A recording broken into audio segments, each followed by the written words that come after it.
Bəzi insanlar məsələn heç dindar deyirlər, din xadimi deyirlər, amma hamı bilir ki, tüm müsəlmanıq, bilirik ki, Allahımızdan bizə müəyyən göstərişlər var. Müəyyən ayinlər, müəyyən əməllər bizə vacib buyurulub, müəyyən işlər haram buyurulub, müəyyən işlər var ki, olar, müəyyən işlər var ki, olmaz.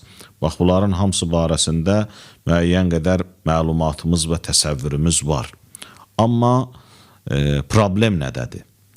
Məsələn, bir adam deyə bilər ki, məlumatımız var, onda niyə bunlardan danışırıq ki? Bu hökmlərdən, göstərişlərdən niyə danışırıq? Bilirik ki, Allah ucadır və ucadan üzü aşağı bəndəsinə əmr gələr. Ağasından quluna əmr gələr. Allah da əmr verib. Yəni, bu adi bir sadə məntiqdir. Əmr verirlər və bəndənin də vəzifəsi budur ki, ona əməl eləsin. Biz niyə bu qədər bu mövzu haqqında geniş təfsilatla danışırıq? Baxın, ola bilər ki, hər hansı bir məsələ barəsində və yaxud hər hansı bir hadisə barəsində müəyyən qədər məlumatımız olsun, təsəvvürümüz olsun. Amma o təsəvvür yüksək səviyyədə olmasın. Daha gözəl formada olmasın. Məlumat var, zehniyyət var, amma gözəl deyil, yaxşı deyil, istənilən səviyyədə deyil. İstənilən bir məsələ və hadisə barəsində. Məsələn, birinə bir məsələ barəsində danışırsan, o deyir ki, bəli, bilirəm, məlumatım var. Amma bir qədər də geniş danışırsan, görsən, deyir ki, mən bilirdim, amma belə bilmirdim. Bilirdim ki, bu belədir, amma bu cür gözəllikdə bilmirdim, bu cür yüksək səviyyədə olduğunu bilmirdim. Filankəsi tanıyırdım, amma bu cür məqam sahibi olduğu haqqında mənim təsəvvürüm yox idi. Bəli, ümumi təsəvvürüm var idi ki, o filankəs belədir. Yəni, bu hər sahədə belədir. Məsələn, birinin şəxsiyyətini tanımaq barəsində, bir hadisə barəsində. Məsələn, Kərbəla 1400 il bundan qabaq Aşura günü Məhərrəm ayının 10-cu günündə bir hadisə idi, baş verdi. İmam Hüseyin əleyhissalam və onun əzizləri, köməkçiləri şəhid oldular. Bəli, bu bir dənə hadisədir. Bu haqda hamının məlumatı var və bu haqda hamıda təsəvvür var. Amma görək, hamıdakı təsəvvür eynidir. Yox, bəziləri bu məsələyə, bu hadisiyə sadəcə bir faciə kimi baxır. Qanlı bir faciə, qanlı bir hadisə. Bəziləri, məsələn, iki tayfanın, iki qəbilənin, iki qohumun arasında bir savaş kimi baxır. Bəziləri buna bir məktəb kimi baxır. Yəni, baxış müxtəlifdir. Baxış forması, dərəcələri fərqlənir. Məsələn, adam var ki, bir zamanlar Kərbəlaya sadəcə qanlı hadisə kimi baxırdı, amma o qədər getdi, gəldi İmam Hüseyin məclislərinə, İmam Hüseyin barədə eşitdiyi Kərbəla haqqında oxudu, alimlərin söhbətlərindən, moizələrindən eşitdi və baxış dəyişdi. Bir zaman qanlı hadisə kimi baxan adam indi ona böyük bir gözəl məktəb kimi baxır. Bizim də məqsədimiz budur ki, bu danışıqlardan ilahi tapşırıqlara, əmrlərə qarşı nəinki təsəvvür yaradaq. Yox, təsəvvür var, gözəl təsəvvür yaradaq, yaxşı təsəvvür yaradaq.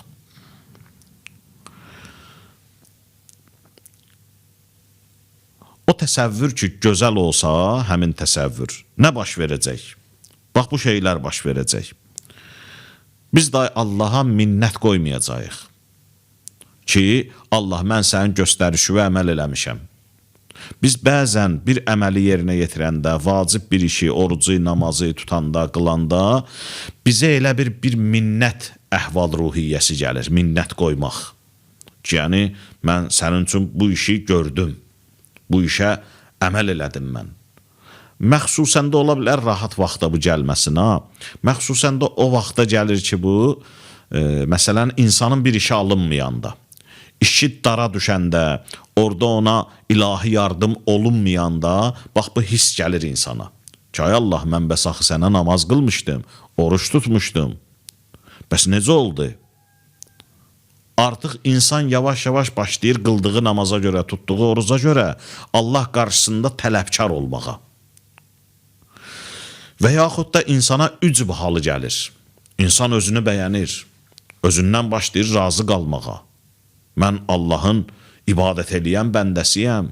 Mən bir ay Ramazan ayını oruç tutdum. Mən hər gün, səhər gün, orta axşam namazlarımı qılıram. Mən filan günahlardan çəkinirəm. Mən xumsumu verirəm, zəkatımı verirəm. Mən Peyğəmbər və onun əhl-i beytinin ziyarətinə gedirəm. Bax, bu işləri görməklə insan ya başlayır Allaha minnət qoymağa, ya da başlayır özün bəyənib, özün üstün görməyə. Özün üstün görmək də məxsusən harda baş verir? Görəndə ki, bir adam oruç tutmur və baxır özünə görür ki, oruç tutub, özünü oruç tutmayandan üstün görür. Özünü ibadət eləyəndən həmin o mömin bəndə üstün görür.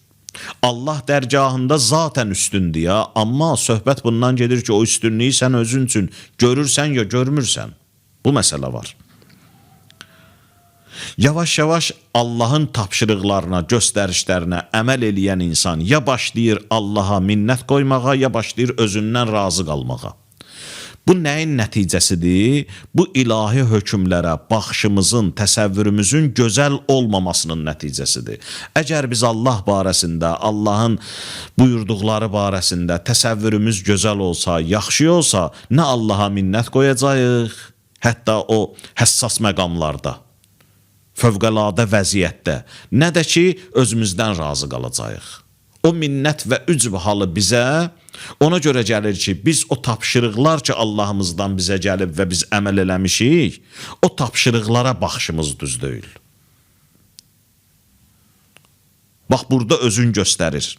Bu mövzu haqqında danışmağın əhəmiyyəti, faydası burada özün göstərir.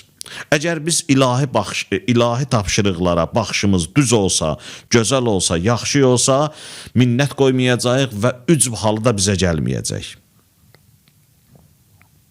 Əksinə, bizim bu neçə vaxt ki danışırıq, hələ də bundan belə bir Ramazan boyunca danışacağıq ki, ilahi tapşırıqlarda Allahın xüsusi diqqəti var, Allahın məhəbbəti var, ləzzəti var, şirinliyi var.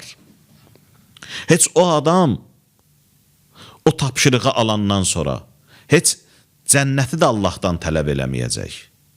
Ki, ay Allah, sən mənə cənnət verməlisən, çünki mən sənə ibadət eləmişəm. Görürsünüz, Həzrəti Əli əleyhissalamın belə bir duası var, münacatı var. Komel duasında ki, ilahi sən məni cəhənnəm əhlinin içərisində mənə əzab da versən, mən çönüb sənə deyəcəm ki, səni çox istəyirəm.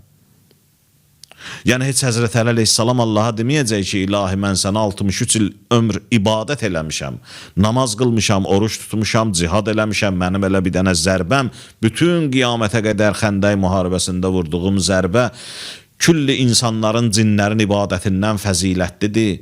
Heç deməyəcək ki, ilahi mən bir əllə Xeybər qalasını qaldırmışam, mən Həsənlə Hüseynin cənnət cavanlarının ağasının atasıyam. Heç bunların heç birini deməyəcək Həzrəti Əli əleyhissalam. Elə deyəcək ki, ilahi mən səni sevirəm. Amma başqası olsa çönüb Allaha deyər ki, ilahi bu nədir? Mən sənə bu qədər əməllər eləmişəm, yaxşı işlər görmüşəm, sənin buyurduqlarına əməl eləmişəm, amma sənin mənə verdiyin cəzaya bax, mükafat əvəzi.